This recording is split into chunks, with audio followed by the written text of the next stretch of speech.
digamos, un porcentaje asociado, digamos, a lo que es el contaminante agua. Entonces, si lo determinamos la cromatografía y no lo muestra, que no podemos estar seguros de decir que no hay, simplemente que este análisis pues está limitado y no puede detectar, digamos, este contaminante. Importante también, pues, las presiones disponibles que vamos a tener, digamos, en el gas. Por lo general, digamos, los yacimientos que producen gas, pues, vamos a tener relativamente presiones elevadas por la misma condición, digamos, de compresibilidad que tienen, digamos, los gases. Y lo otro, pues, va a depender también de la recuperación de líquidos deseados, ¿cierto? Entonces, mirábamos también en la clase anterior, digamos, este diagrama que es bien interesante, es muy sencillo, pero me va a permitir a mí tener, digamos, el panorama amplio de lo que corresponde, digamos, a los hidrocarburos gaseosos. Entonces, allí, en primera medida, pues, lo que me muestra es que a la entrada voy a tener la corriente que he denominado gas natural, que si se dan cuenta ustedes, pues es una mezcla de gases, ¿cierto? Donde están los compuestos del C1, como el metano, compuestos C2, C3, C4, C5, C6 y bueno, aquí le colocan C7 más. Cuando ustedes vean, digamos, este número C7 y aquí, digamos, un signo más, quiere decir que de ahí para arriba puedo tener C8, C9, C10, ¿cierto? Sin embargo, ya recordemos que después de C7, C8, C9, pues realmente, digamos, puede encontrar de pronto hidrocarburos en condición líquida. Pero aquí también se mencionan por, digamos, dependiendo de las condiciones operacionales que se tengan en la planta en relación a la presión y la temperatura, pues es posible que encontrar, digamos, compuestos por encima de C6, C7 que estén en estado gaseoso.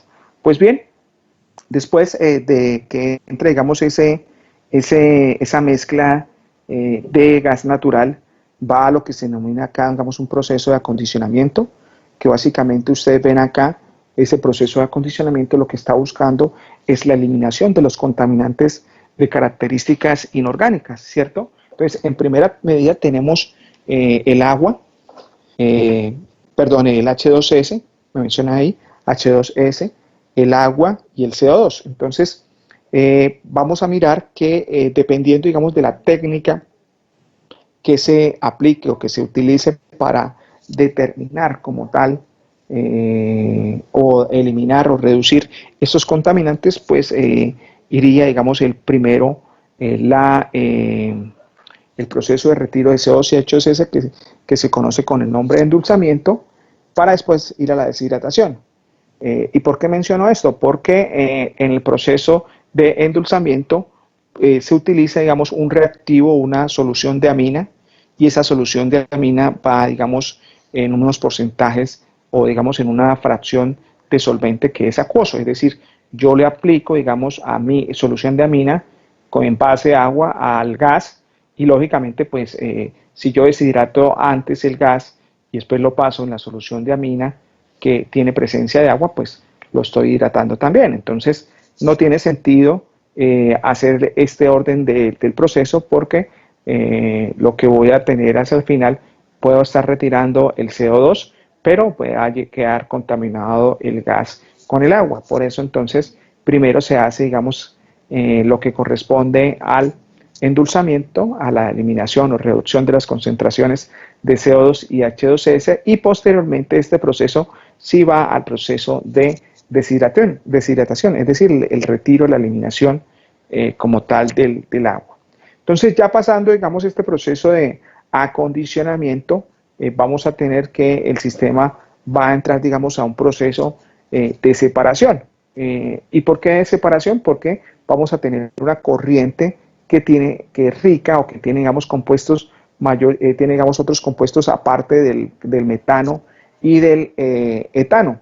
Entonces, quiere decir que este proceso aplicaría realmente para una condición de un gas asociado o un gas húmedo o un gas rico, ¿cierto? Porque tiene, digamos, composición de C3, C4, C5, C6, C7. Entonces, si la composición del gas únicamente me da C1 y C2, y digamos en el caso de los contaminantes que estén allí presentes inorgánicos, pues lógicamente este proceso de hacer la condición de endulzamiento pues no iría, y este proceso como tal de separación, de planta de separación de los compuestos pesados del gas tampoco iría porque no están presentes. Entonces es muy importante, una vez entra aquí a este proceso de separación, pues si ustedes se dan cuenta, al entrar, digamos, el gas natural a esta planta de separación, realmente, digamos, vamos a tener lo que son los licuados del gas natural, ¿sí? Entonces, aquí este proceso de separación de esos condensables realmente se hace a través de mecanismos de refrigeración, es decir, enfriando la corriente para que se condensen, digamos, estos gases como tal y los pueda sacar a líquidos. Y aquí iría entonces, o estaría, digamos, lo que corresponde, digamos, a esa mezcla. Por eso, a partir de lo que se conoce como licuados del gas natural, tenemos al propano, ¿sí? Que es el C3, al butano C4, C5 pentano, C6 y C7, es decir, eso es lo que se conoce como licuados del gas natural, con esas siglas que ven ustedes ahí en el esquema como LGN. Entonces, una vez como tal entran los licuados, yo aquí puedo, digamos, hacer otro proceso de separación con el fin de dejar en un grupo a los compuestos C3 y C4, dado que agrupando, digamos, estos dos compuestos, voy a tener un producto comercial que se conoce con el nombre de GLP. El GLP son los licuados del gas natural. Entonces, el GLP es ese que nosotros vemos constantemente que se comercializa a través de cilindros. Es el producto también que, digamos, en aquellas ciudades pequeñas o medianas que no tienen, digamos, conectividad con el servicio de gas natural, es el que se utiliza, ¿cierto?, en la parte para la cocción de los alimentos. Entonces, el GLP, en condiciones normales, pues es un líquido, ¿cierto? Ese mismo GLP es el que está presente, digamos, en los encendedores o las mecheras estas que vemos que tienen, digamos, un fluido por dentro. Entonces, tan pronto se activa o se hace la apertura de la válvula a las condiciones de presión atmosférica y temperatura atmosférica, se evapora, ¿cierto? Entonces, ese líquido que está allí contenido va a pasar al estado gaseoso, y pues de esa forma es que nosotros hacemos el proceso de encendido y como tal el proceso asociativo a este producto como tal del gas licuado del petróleo. Por otra parte, vamos a tener productos ya de una cadena mayor, que son los C5, C6 y C7. Y eso es lo que se conocen con el nombre de gasolinas naturales. Porque no, digamos, eso es lo que se hace, digamos, en una refinería, ¿cierto? Llegar a separar y obtener, digamos, estos compuestos y generar, digamos, el producto de las gasolinas, lógicamente con algunos tratamientos para que ésta sea lo mejor posible y esté, digamos, dentro de los estándares de calidad que se comercializan de la misma.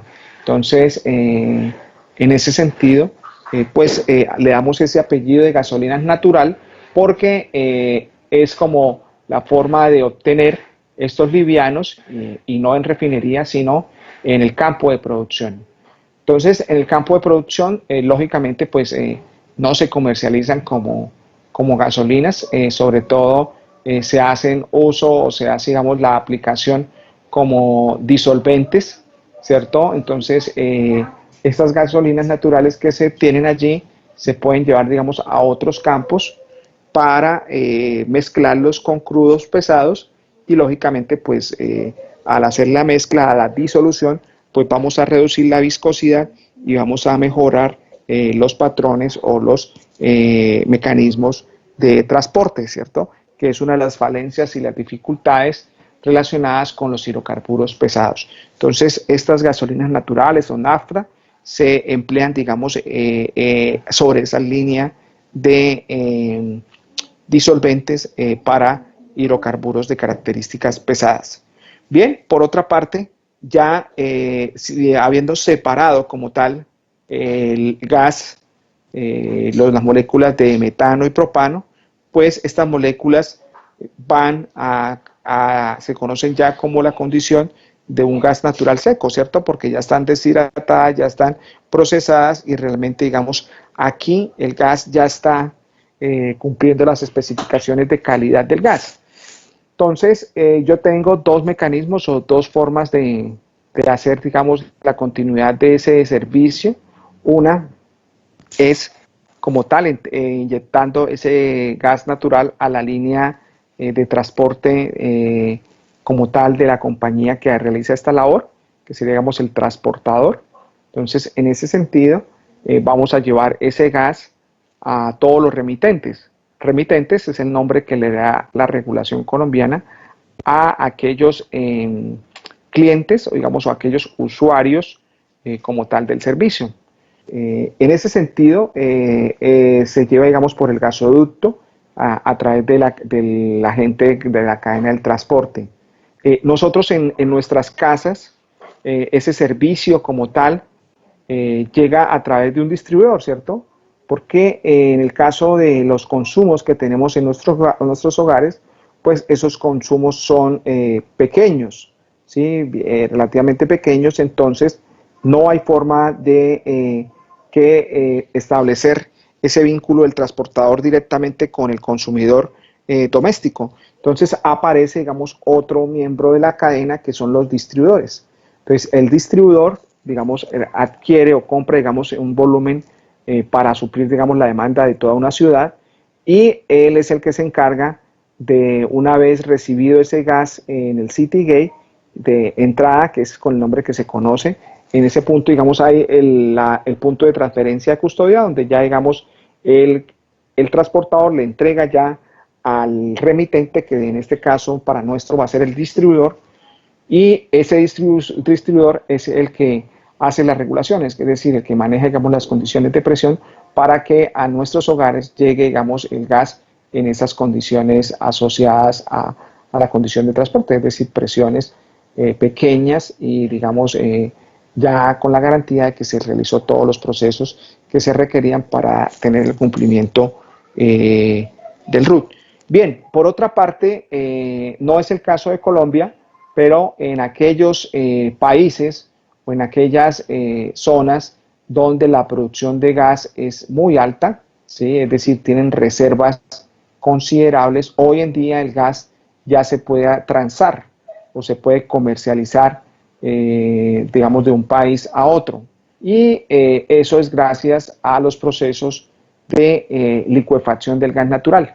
Entonces, cuando ustedes escuchen gas natural licuado, ¿sí? No se vayan a confundir tampoco con LGN, que son otras siglas, pero cuando escuchen gas natural licuado, pues va a corresponder a que yo voy a coger esa muestra gaseosa, voy a hacerles unos procesos relacionados con un enfriamiento criogénico, es decir, voy a llegar a temperaturas de menos 160 grados Celsius y de esta forma, teniendo estas temperaturas, lo que va a suceder es que voy a tener el gas en estado líquido, ¿cierto? Ya a comercializarlo, digamos, de una ciudad a otra, pues hago uso de lo que son los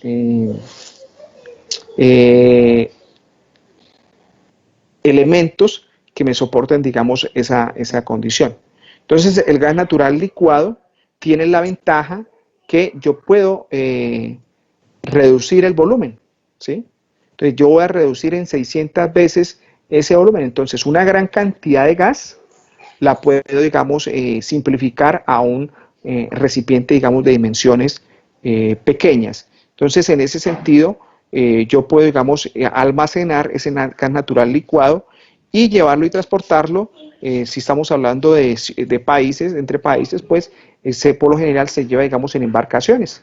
Entonces, en embarcaciones que reciben el nombre de metaneros. Entonces, estos barcos se encargan de llevar ese gas natural en estado líquido, gas natural licuado, y lo llevan, digamos, al país que no tiene, digamos, este recurso, y estando allí, lo que se hace es el proceso contrario. Lo que se va a hacer es cambiar otra vez de fase, es decir, a regasificar ese gas natural licuado que está en estado líquido, quiero volverlo otra vez a estado gaseoso para ingresarlo en el sistema de transporte asociado, digamos, al gasoducto, y en esa medida pues puedo garantizar el uso de este energético, digamos, en buena parte para aquellos países que no tienen reservas. Entonces, la única condición es que el país debe contar o debe tener como tal costa, porque el transporte de este tipo de fluidos se hace, digamos, vía marítima. Entonces, esta imagen sintetiza de forma bastante concreta lo que es el procesamiento y la forma, digamos, donde el gas natural le hacemos los procesos para cumplir las especificaciones de calidad y los diversos usos. Entonces, si bien podemos mirar acá que el gas natural, pues vamos a tener, lógicamente, el gas natural seco, ¿cierto? Podemos tener GLP y podemos tener también gasolinas naturales. ¿Quién podría tener, digamos, todos estos comportamientos? Pues un gas asociado, un gas que tenga, digamos, una mezcla de hidrocarburos gaseosos con potenciales hidrocarburos que se pueden condensar. Entonces, yo les mencionaba, creo, algunas condiciones del gas que manejamos, digamos, en el país, ¿sí? Entonces, pues yo les pregunto a ustedes, el gas que llega a Bucaramanga, bueno, creo que aquí no todos son de Bucaramanga. Creo que hay alguien que... Ali, ¿usted dónde es que es?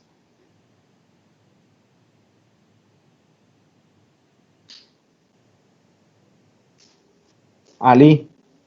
Edwin, ¿usted es en Barbosa? No, yo acá en Bucaramanga, Dígame, profe. profe. En Bucaramanga. Ali, ¿usted en dónde es que está usted? ¿En el banco? ¿Magdalena En, es? no, profe, Curumaní, Cesar. Curumaní. ¿Ahí en Curumaní tienen gas natural? Sí, señor. Profe, acá en Sabana de Torres, en el campo Payoa, es uno de los principales productores de gas, ¿no? Fue. Yo no sé ahorita cómo esté. Lo digo fue porque, digamos, el Payoa fue hace algunos años el que le daba gas a Bucaramanga. Hoy en día, pues ya no es así. ¿Y allá en Sabana de Torres tienen gas natural?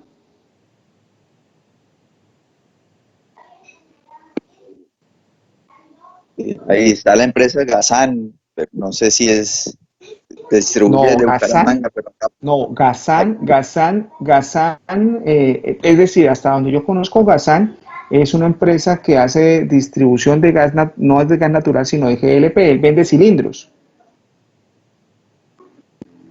¿Sí es así o no? sí, profe, sí. O sea, yo le pregunto, ahí en la casa en donde usted vive, hay un contador y hay una red que llega, digamos, que lleva, digamos, ese gas hasta la estufa de la Sí, cocina. profe, sí hay, sí. Ah, bueno. Entonces sí, sí hay gas natural y el medidor igualítico, digamos, como los encuentra uno, por lo menos acá en Bucaramanga.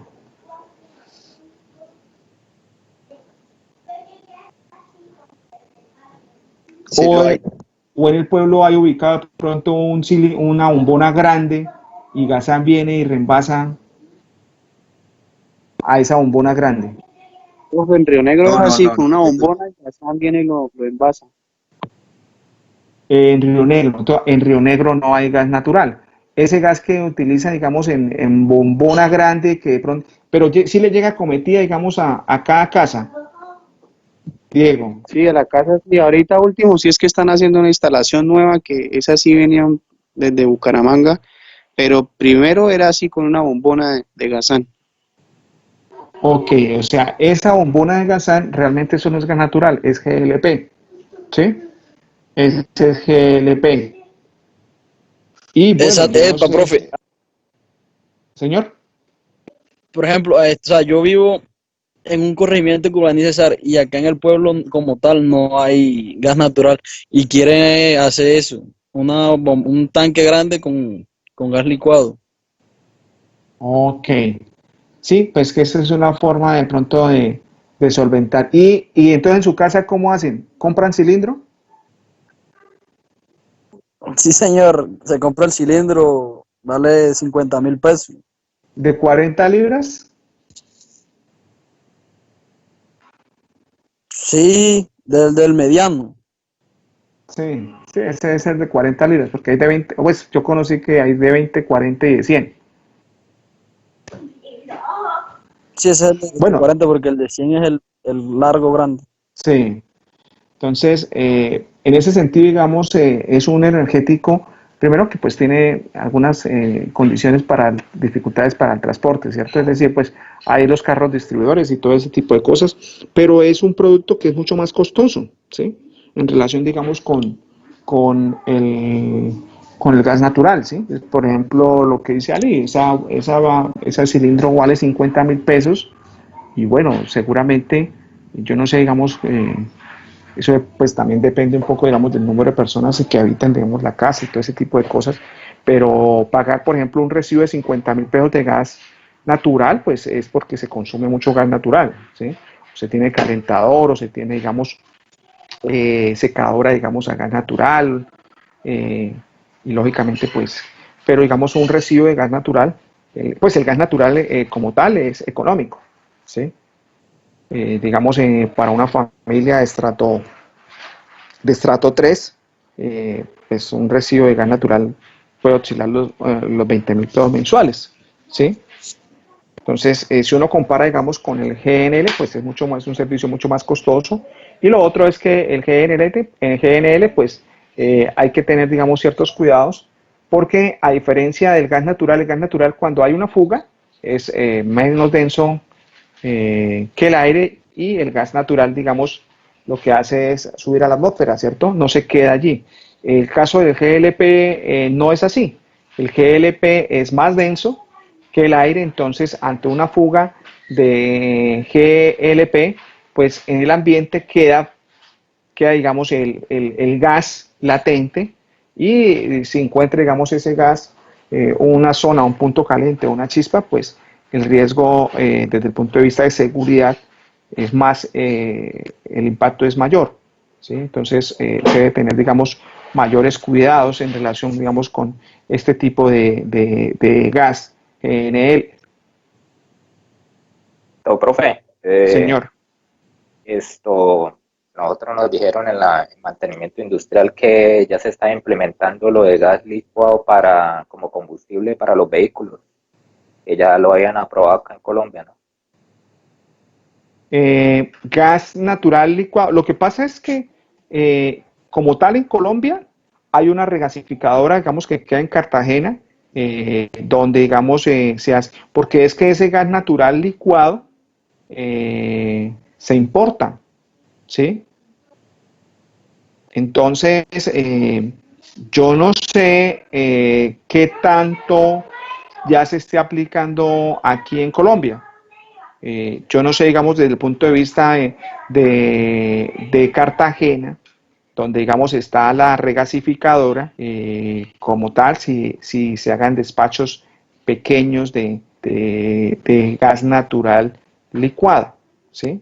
Entonces, hay que tener cuidado, ¿no? No confundir con GNL, porque de hecho el GNL también, digamos, es un líquido, pero, digamos, en las condiciones en que se moviliza o las condiciones de temperatura y presión, tenemos, digamos, ese energético en estado líquido. El gas natural licuado debemos garantizar de que esté a condiciones de criogenia. Entonces, porque para licuar el gas yo necesito llevarlo a menos 160 grados Celsius, por debajo de cero, o sea, ¿sí? Entonces son temperaturas muy bajas de criogenia que yo debo tener, digamos, las condiciones como tal para poderlo almacenar, es decir, la selección de los materiales, y tengo que garantizar prácticamente que sea un sistema diabático, es decir, que no haya pérdidas o condiciones que hagan que ese gas natural licuado pase al estado gaseoso sin control, porque recuerde que hemos reducido 600 veces el volumen.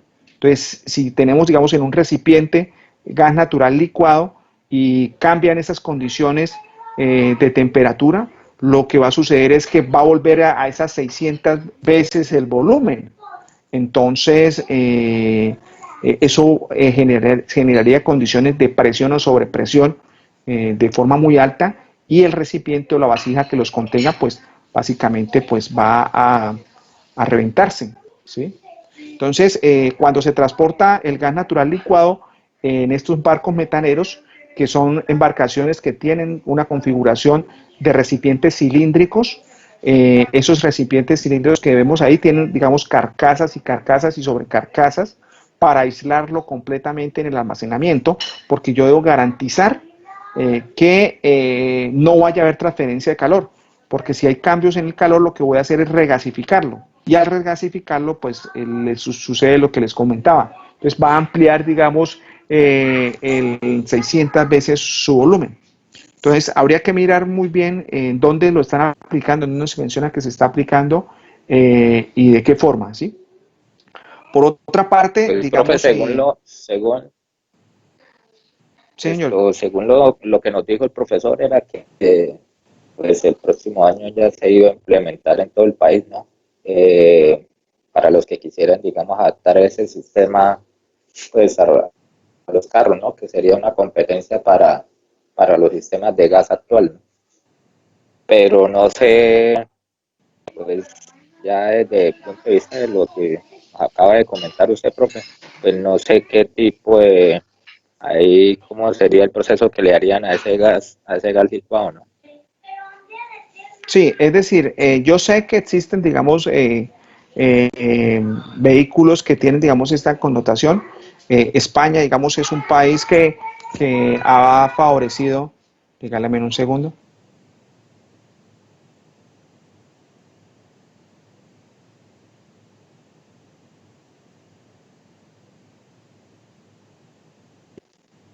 Yo les comentaba que España, pues es un país que, pese, digamos, a que no tiene, digamos, hidrocarburo, ha desarrollado, digamos, una industria asociada, digamos, a este tipo de fluido, ¿sí?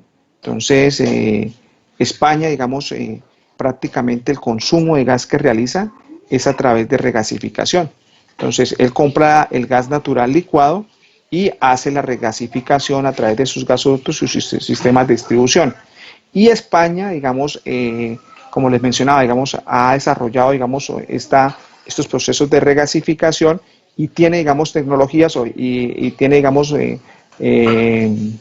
experiencias donde, digamos, los vehículos pueden, digamos, funcionar de esta forma, ¿sí? Entonces, la ventaja es que usted, digamos, en un recipiente, entre comillas, pequeño, pues va a almacenar, digamos, una gran cantidad de gas, no como sucede ahorita con el gas natural vehicular, ¿sí? Que usted, digamos, tiene un cilindro y lo que hace es meterle gas allí a la condición de presión máxima que tiene el sistema del cilindro. No sé si los cilindros de los vehículos están, bueno, lo que le diga es mentira si están por encima de las más de las 1000 libras, o no, no sé cuánta presión soportan esos cilindros, no recuerdo, pero digamos la condición es que por más que usted lo ingrese de forma presurizada, pues va a ser una limitante la cantidad que va a poder, digamos, contener, digamos, en ese cilindro. Entonces, seguramente, pues, el proceso de retanqueo tiene que ser, digamos, de alguna con frecuencia. Entonces, si ya es el gas natural licuado, pues imagínense, son 600 veces el volumen de lo que tenía, digamos, en el estado gaseoso. Entonces se convierte, digamos, en una condición bien importante y bien interesante desde el punto de vista de manejo de ese volumen. Pero actualmente, digamos, en Colombia tenemos es decir, un mecanismo de regasificación que está, digamos, en Cartagena. Hay unos proyectos que están asociados a lo que son esa regasificación en la parte del Pacífico, ¿sí? En Tumaco. Entonces, los que asistieron, digamos, a la charla de la semana pasada del ingeniero Guillermo, pues él mencionó, digamos, unas cosas relacionadas con estos procesos de importación de gas natural licuado y a partir de los mecanismos de regasificación. Y él mencionaba como otro prospecto de proyecto, digamos, en la Guajira. Sin embargo, digamos, que estén funcionando hoy en día, el que les menciono, digamos, de Cartagena únicamente. Esto también se ha promocionado bastante en el sentido de que a través también de este mecanismo de gas natural licuado podría aplicarse, digamos, a las ciudades pequeñas o las ciudades que no tienen disponibilidad de gas natural, de forma similar a lo que se hace con el GNL, con el GLP, con los licuados de gas del petróleo, ¿sí? Y claro, pues debería ser mucho más manejable en el sentido, digamos, de seguridad y en el sentido, digamos, posiblemente de economía. Entonces, ahí, digamos, hay una buena perspectiva, digamos, en ese sentido. Yo les preguntaba que esto de las ubicaciones donde se encontraban y si tenían gas natural, y era eso. Por ejemplo, bueno, los que vivimos acá en Bucaramanga, ustedes saben de dónde en este momento se trae el gas que se consume en la ciudad.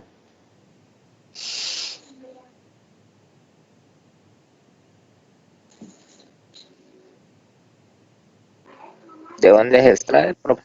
Sí, o sea, de dónde traemos el gas que... Pues yo escucho que abajo en Chimita, en el City Gate, algo así.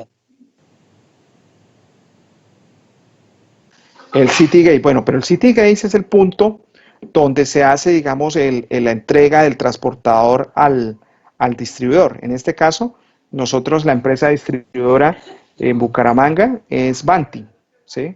Los que viven en Florida Blanca, la empresa es Metrogas, ¿sí? Ah, sí, profe. Antiguamente Gas Oriente, sí. Antiguamente Gas Oriente, pero él es el distribuidor, no el transportador. Entonces, Ah, ok. el transportador es tras Oriente, ¿sí? Y este gas que les menciono que consumimos en Bucaramanga es el gas que viene de Gibraltar, ¿sí?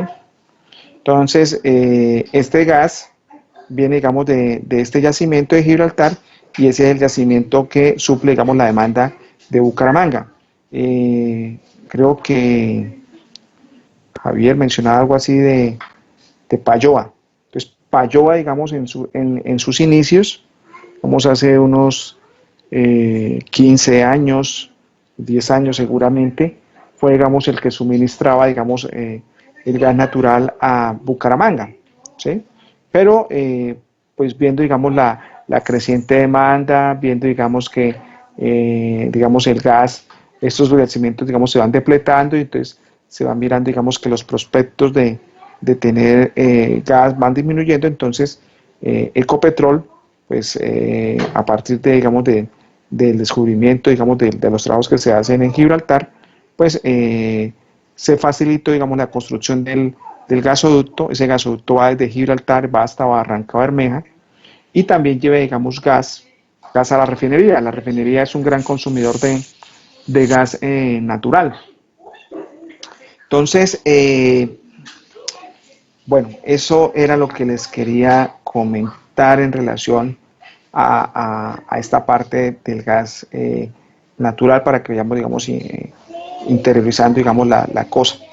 Entonces, vamos a mirar acá lo que llaman acá el proceso de acondicionamiento.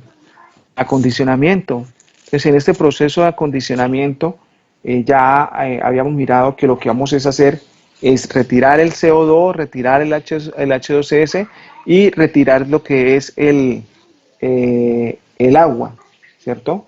Entonces, a través, digamos, de los diferentes procesos. Entonces, vamos a mirar acá, en este esquemático, si se dan cuenta acá, tenemos como tal el ingreso del gas natural, ¿cierto? Aquí tenemos una torre de amina.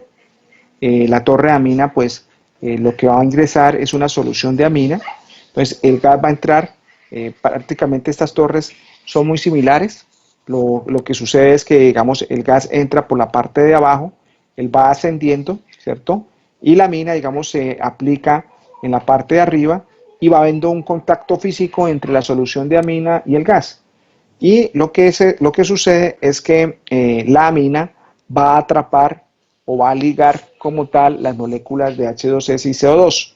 Entonces, esa amina contaminada de CO2 y H2S, pues sale, digamos, en la parte de abajo, porque recordemos que es líquida, y el gas va a salir en la parte de arriba, ya, digamos, con una reducción de lo que es el contaminante CO2 y H2S. Entonces, de esa forma es que hacemos este proceso de endulzamiento, que se conoce con ese nombre, ¿cierto?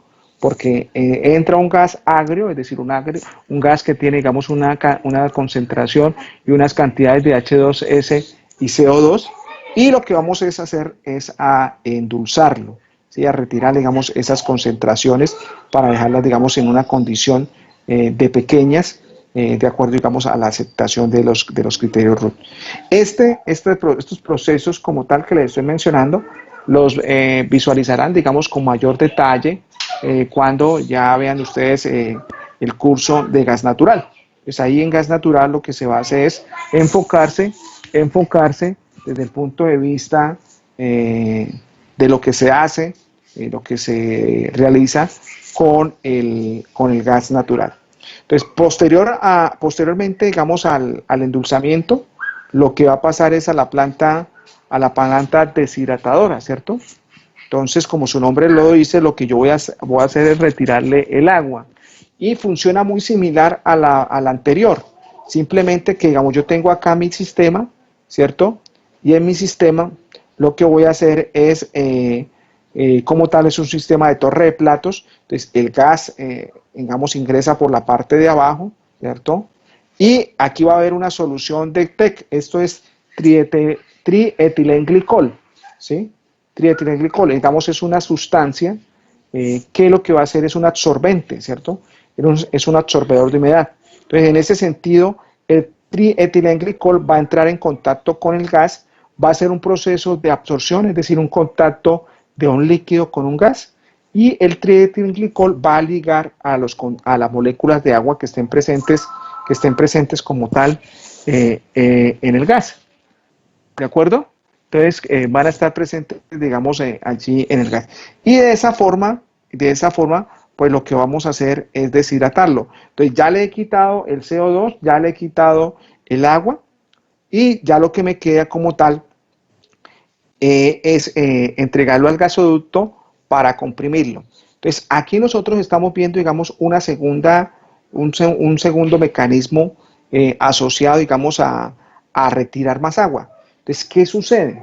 Entonces, este esquemático que muestra acá es cuando yo voy a tener o cuando yo lo voy a licuar, ¿sí?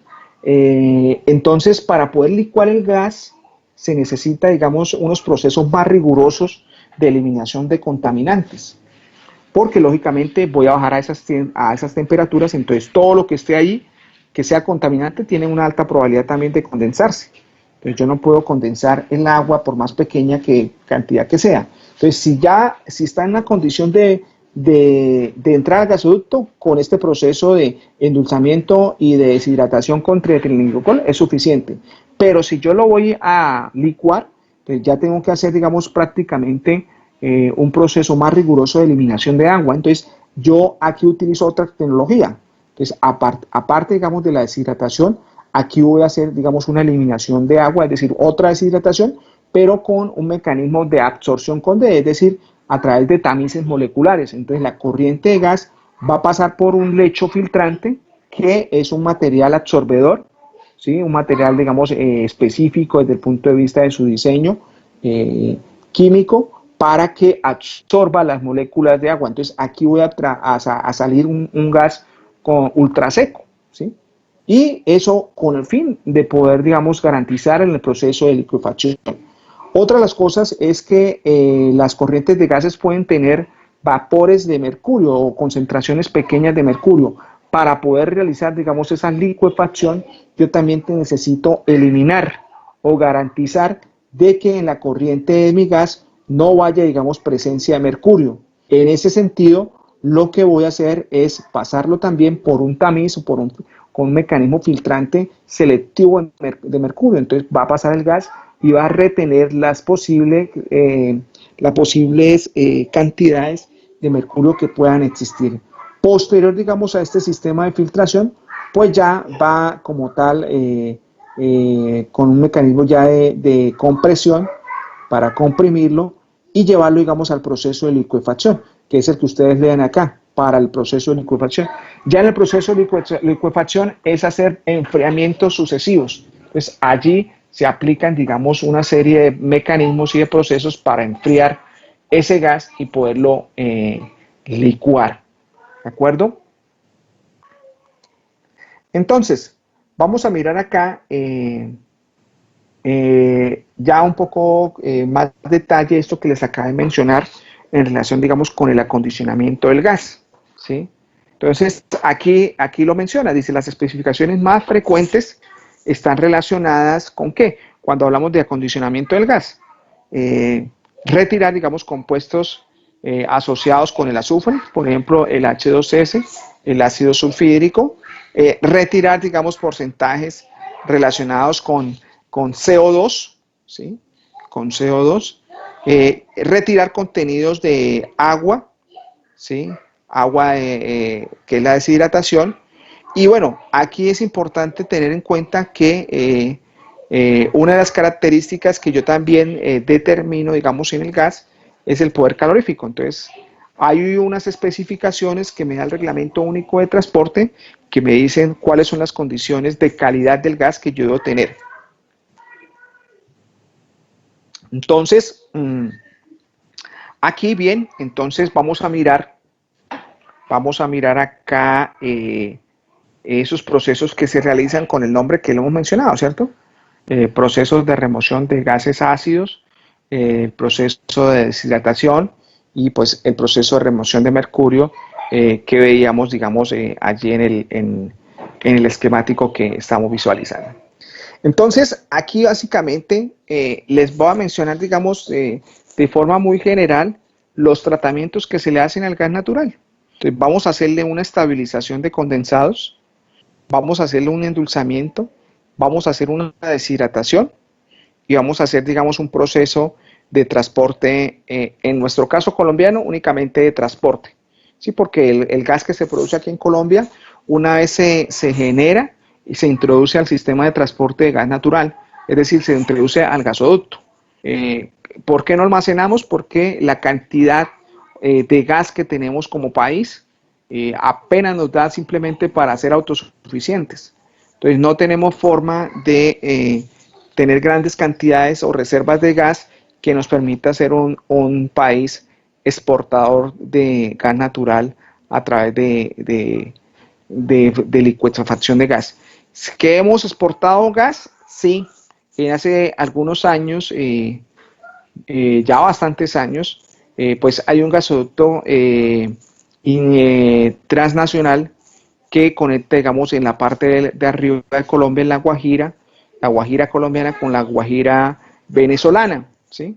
Y en algún momento se construyó, digamos, ese gasoducto, estando, digamos, Chávez, se hizo, digamos, eso, y había, digamos, una consideración. Entonces, para la zona, en este caso occidental de Venezuela, digamos, ahí hay unas refinerías, y para ellos era necesario, digamos, tener gas para sus procesos. Entonces, Colombia le enviaba gas de La Guajira a Venezuela, y había el compromiso, porque digamos, Venezuela tiene muy buenas reservas de gas, pero Venezuela nunca desarrolló, digamos, ha desarrollado, digamos, esa industria. O sea, no tiene infraestructura para llevar, digamos, gas. Y las grandes reservas de gas que tiene Venezuela están, digamos, al otro costado del país, es decir, hacia el oriente de él. Entonces tenía que construir, digamos, un gasoducto del oriente al occidente, y ese, digamos, el compromiso de Venezuela, generar, digamos, esa condición de gas, para, digamos, después conectar y hacer, digamos, el proceso inverso, no de Colombia hacia Venezuela, sino de Venezuela a Colombia. Pues bueno, eso se quedó, digamos, en el papel, porque, digamos, Colombia sí le entregó, digamos, durante algún tiempo gas a Venezuela, se cumplieron, digamos, los tiempos, y Venezuela pues nunca construyó el gasoducto que tenía que construir, y pues ya todos conocemos las circunstancias, y pues un poco, digamos, la desafortunada industria, digamos, que se ha desmejorado totalmente, digamos, en Venezuela, ¿sí? De ser un país con que tiene las mayores reservas, hoy la producción de hidrocarburos es muy baja, y digamos, los procesos de refinería tampoco suplen la demanda nacional de combustibles. Entonces, de verdad, pues es un poco frustrante y triste, digamos, un país que lo tiene todo para ser potencia, desde el punto de vista económico, no, no haya sabido darle el manejo más adecuado para tener, digamos, un repunte en su industria. Entonces, hablamos de estabilización de condensados. Lógicamente, cuando necesitamos retirar los licuables del gas natural, ¿cierto? Es decir, el C3, el C4, el C5, el C6, el C8, es decir, retirar los elementos que constituyen las gasolinas naturales y los elementos que constituyen el gas licuado del petróleo. Endulzamiento hace referencia, digamos, al proceso de retiro o de disminución de CO2 y HCS. Deshidratación, pues su nombre lo dice, es retirar el agua. Y aquí aparece transporte. Aquí entonces en el transporte va a haber digamos, una condición importante que está relacionada con la parte de compresión, es decir, elevar la presión. Entonces hay pues los mecanismos para que se pueda, digamos, hacer esa condición de elevar la presión. Entonces, en los procesos de estabilización de condensados, entonces hay aquí una definición muy básica, donde define, digamos, separación de hidrocarburos livianos y producción de condensado suficientemente estable para que su almacenamiento y su posterior utilización o procesamiento. Entonces, ¿qué es lo que le queremos quitar? Digamos, el C3, el C4, C5, C6, C7, C8, es decir, aquellos compuestos que bajo ciertas condiciones se pueden convertir, digamos, o cambiar a un estado líquido. Entonces, y lo hago básicamente por varias razones. Primero, porque hay una norma, es decir, una condición regulatoria que me obliga a hacerlo, ¿sí? Digamos. Segundo, que dentro de esa norma regulatoria hay una condición de calidad, y yo tengo que entregar digamos, la corriente de gas que se produce en el campo libre de líquidos. Si yo la entrego con líquidos, el transportador puede rehusar a no transportarla, y además le vamos a generar un problema, digamos, al transportador, porque imagínense ustedes que ustedes lleguen a su casa, abran la válvula de gas, ¿cierto? Y en vez de salirle gas, le salga líquido. Entonces se convierte, digamos, en un problema de seguridad, ¿sí? Si ese líquido es hidrocarburo, pues imagínese usted, digamos, a la condición de encenderlo, prácticamente, pues habría, digamos, un accidente, porque los líquidos tienen un mayor poder calorífico, ¿cierto? Entonces va a haber, digamos, una reacción más violenta generándose allí en el fogón de esa cocina. Por otra parte, es posible que algunos gasodomésticos domésticos tiendan, digamos, a presentar una falla o daño. Y si no es en un gas doméstico, sino, digamos, hace parte, digamos, de la industria, una caldera o un horno o algún proceso que usted realice, puede, digamos, afectar como tal la calidad del producto que se genera. Entonces, por ejemplo, hay unos hornos, Corona genera, digamos, sus vajillas y todo este tipo de cosas y trabaja con hornos con base, digamos, en gas natural. Y lo hace básicamente porque al trabajar con gas natural, digamos, lo que es la llama y todo este tipo de condiciones, favorece, digamos, el producto en su terminación y en su, digamos, apariencia visual. Entonces, hay evidencia en que en algún momento hubo dificultades donde ingresaron líquidos a estos hornos y, lógicamente, cambió el proceso y prácticamente generó, digamos, pérdidas en los productos porque los productos comenzaron a presentar, digamos, alteraciones en la parte de los colores, ¿cierto? Manchas y condiciones, digamos, que no le permitían cumplir el estándar de calidad del producto. Entonces, los impactos pueden ser muy altos desde el punto de vista de un manejo inadecuado. Entonces, por eso es importante retirar estos condensados. Y por otra parte, es que si los dejo ir en la corriente, pues es un producto que estoy regalando y que estoy perdiendo, ¿cierto? Siendo como transportador, porque realmente esos productos yo los retiro y yo los puedo comercializar y los puedo, digamos, comercializar de muy buena manera, teniendo en cuenta, digamos, que son productos de alto valor. Entonces, aquí vemos 4 procesos que puedo asociar o que puedo relacionar para hacer la recuperación de esos hidrocarburos líquidos, ¿sí? Entonces, está el proceso de refrigeración simple, está el proceso de absorción refrigerada, los procesos de expansión de Joule-Thomson y los procesos de turboexpansión. Entonces, cada uno tiene allí, digamos, unas definiciones. Básicamente, todos estos procesos lo que van a llevarme es a hacer una disminución de la temperatura, porque recuerden que lo que yo voy a buscar es bajar las temperaturas a temperaturas, digamos, frías, de tal manera que permita que esos líquidos se condensen y los pueda retirar.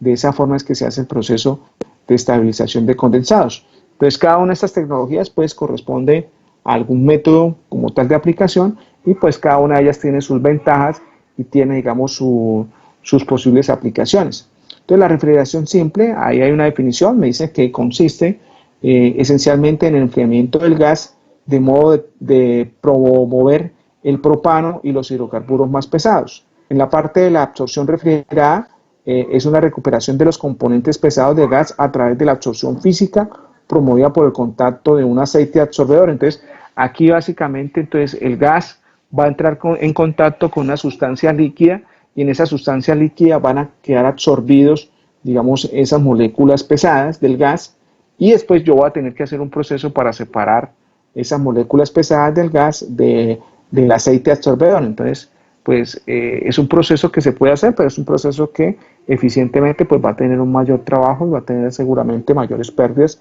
porque no simplemente es atrapar esas moléculas en un líquido y después de ese líquido hacer un proceso para separarlas de ese líquido. Entonces, se vuelve un proceso que no tiene, digamos, una alta eficiencia. Entonces, desde el punto de vista, está el proceso de expansión de Joule-Thomson, ¿sí? Entonces, este proceso de expansión de Joule-Thomson es una condición que se da, que tiene el nombre de Joule-Thomson, que fue, digamos, su generador, su investigador, y es un proceso de expansión. Entonces, en la medida que yo hablo una válvula, ¿sí? Y hago, digamos, una regulación de ese gas, voy a generar, digamos, una caída de presión. Entonces, voy a generar una expansión y como consecuencia de expansión va a haber un enfriamiento. Entonces, se baja la temperatura. Entonces, en ese momento de que se hace esa condición de reducción de la temperatura, se da el proceso de condensarse esas moléculas e ir al estado líquido. Entonces, esa expansión Joule-Thomson se consigue o se puede obtener a través de una válvula regulada de regulación y aguas abajo de esa válvula, pues va a haber, digamos, un separador gas líquido, y de esa forma, pues, puedo retirar esos líquidos que condensaron y separo, digamos, la corriente de gas. Entonces, ese es el mecanismo asociado, digamos, a lo que se conoce como Joule-Thomson. Por otra parte, puedo tener el turboexpansor, que ya es una condición de tecnología de última generación. Ya, digamos, me permite trabajar, digamos, con esquemas de propulsión, con mecanismos que combinan la expansión Joule-Thomson con unos mecanismos asociados como si fuera especie de una centrífuga, ¿sí? Y me da, digamos, estos procesos también de poder separar las condensables de la corriente de gas. Aquí lo que vemos es un proceso, ¿sí? Donde vamos a mirar que pueda tener los procesos de estabilización, ¿cierto? Entonces va a ingresar, digamos, mi gas, ¿cierto? Y voy a hacer un proceso de desetanizadora. Entonces, aquí despropanizadora y desbutanizadora. Entonces, aquí simplemente ya empiezo, digamos, a tener el mecanismo para ir separando, digamos, el producto de interés. En la desetanizadora, digamos, se utiliza, digamos, mucho para, digamos, lógicamente lo que pueda tener o lo que voy a tener que mirar es cómo recupero, digamos, el etano. Entonces, acuérdese que el etano es uno de los productos que se requieren o que ingresan, digamos, en refinería para generar lo que son la molécula de etileno, ¿sí? Y a partir del etileno, pues se obtiene el polietileno, ¿sí? Se tiene, digamos, el polímero, que es, digamos, la base de muchos elementos que se realizan, digamos, con este material de polietileno. Entonces, aquí también entonces tenemos la despropanizadora. Lógicamente que lo que voy a querer es obtener, digamos, la condición del propano, y aquí la desbutanizadora para tener, digamos, mi condición de butano, ¿cierto? Entonces, si yo extraigo propano y butano, pues ya tengo, digamos, ahí los dos elementos precursores para lo que es el gas natural licuado. Entonces, de esa forma tenemos ese esquemático que me permite visualizar. Aquí simplemente, digamos, una imagen ya real, ya no es un esquemático, sino vemos aquí eso de las torres desatanizadoras, despropanadora y desbutanizadora, digamos, ya digamos aquí. Entonces, si se dan cuenta, aquí, digamos, están estas tres torres que hacen ese proceso como tal que les mencionaba. Entonces, ya he retirado, digamos, en un primer proceso he retirado lo que es los condensables del gas natural. Ahora está el proceso de endulzamiento. Entonces, en la parte del proceso de endulzamiento, como yo les mencionaba, hace referencia, digamos, a retirar lo que son las moléculas del H2S y CO2, ¿sí? Importante aquí, gases ácidos, H2S y CO2. Aquí únicamente en la diapositiva está H2S, pero también aquí está presente el CO2. Entonces, ¿por qué es importante? Entonces, por ejemplo, en este caso, retirar el H2S es importante.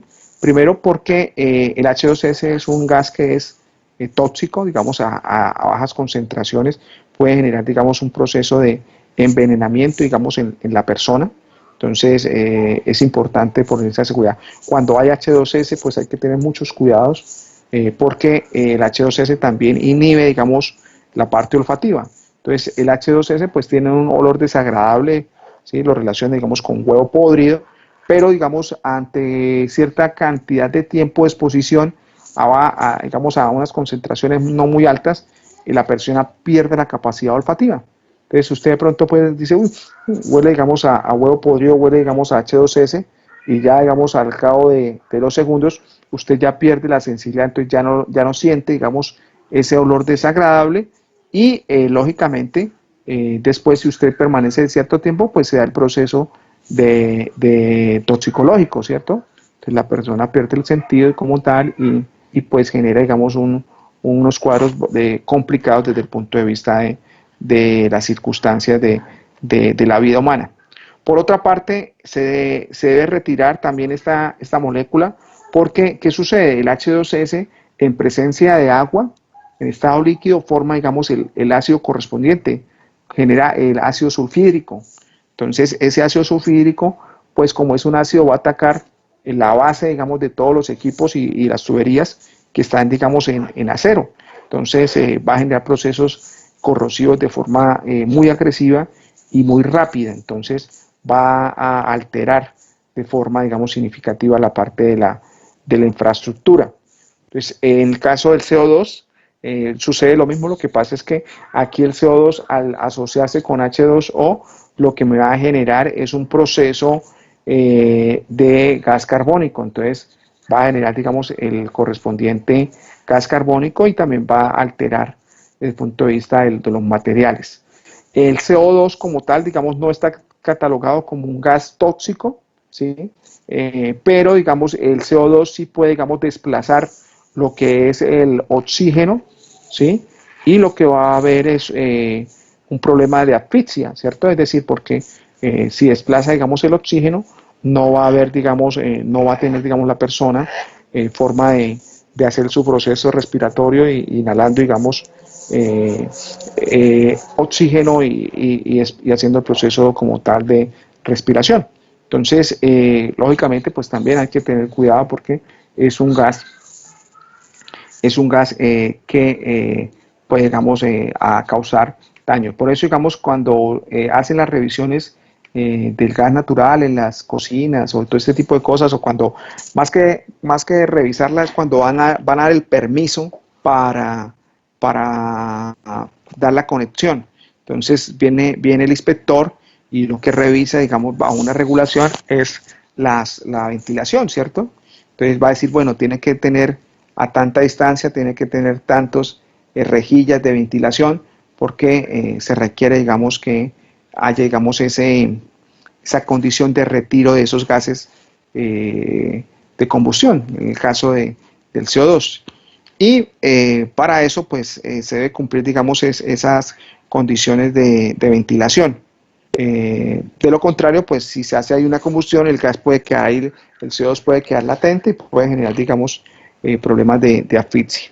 Entonces, de eso también hay varios casos, ¿no? Donde no hay una buena combustión, se produce CO2 y es lo que llaman la muerte dulce.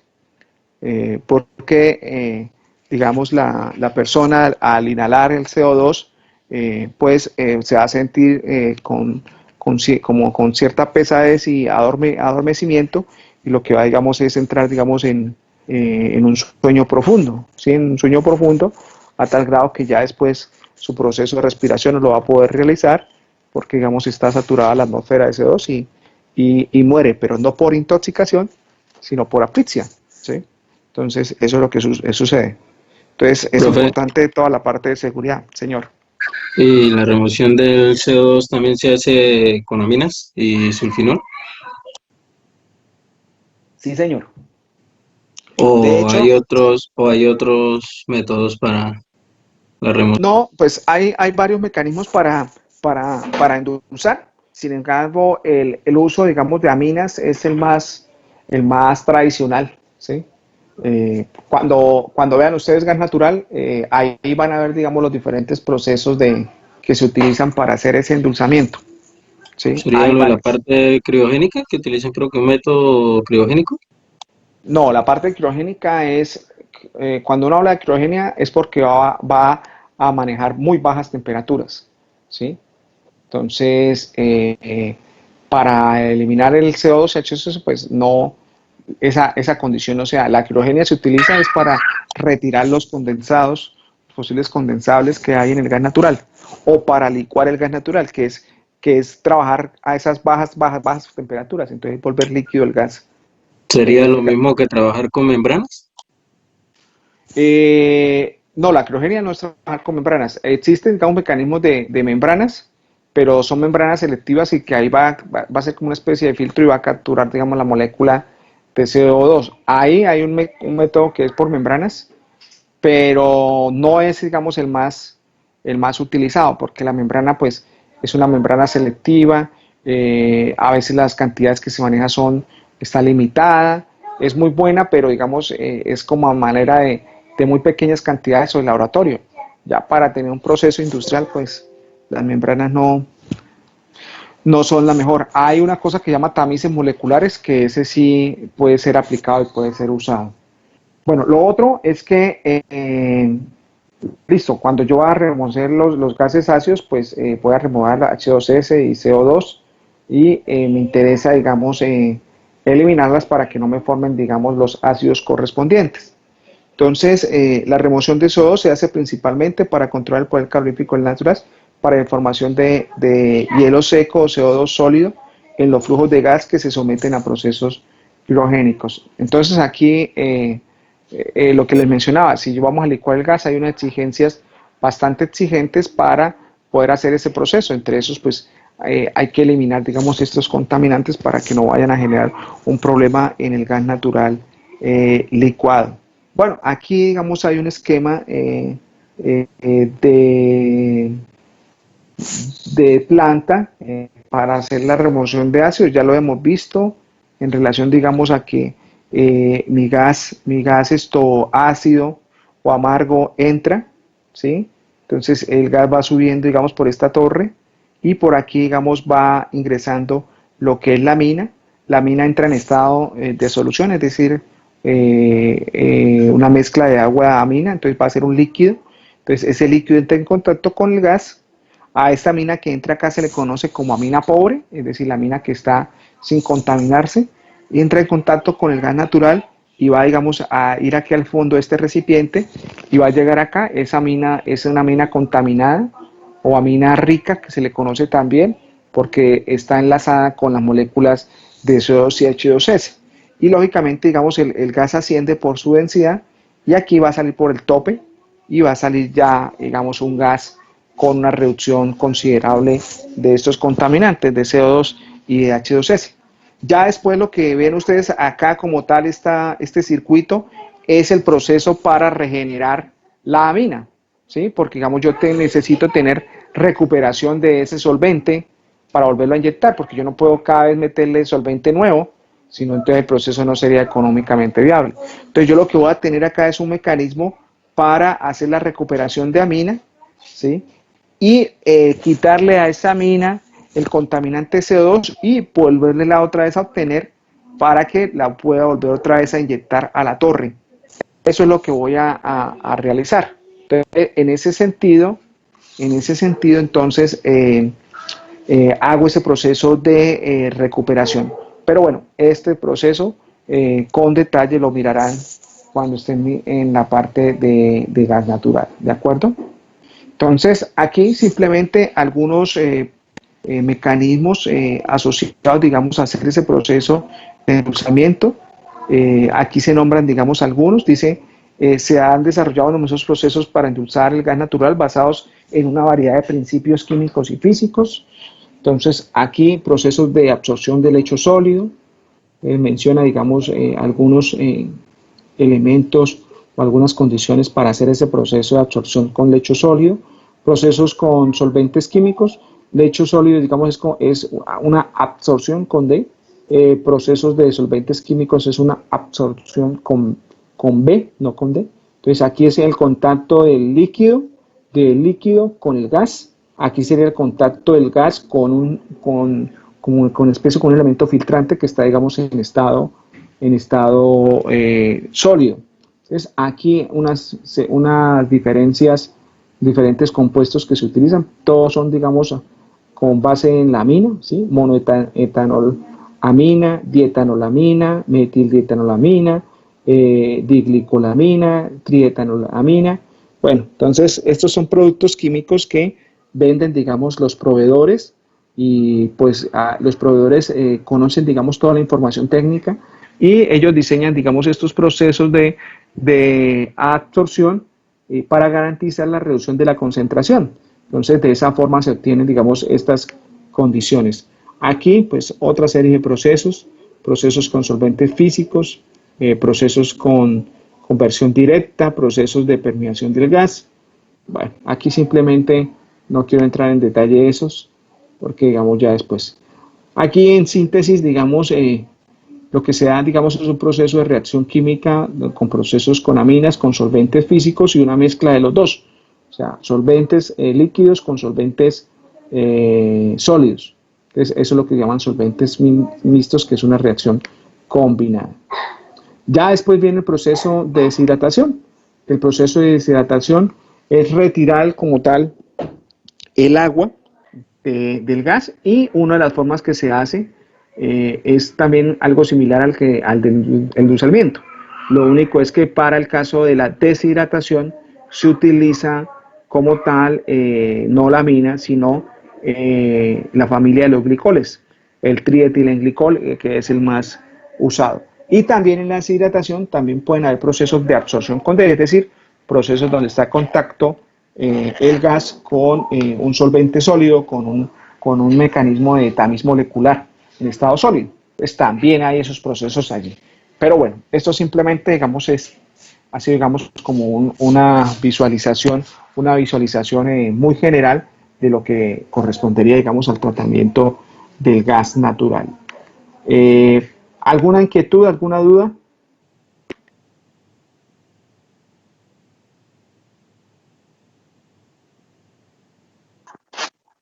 No, profe, no, señor. No, señor. No, señor.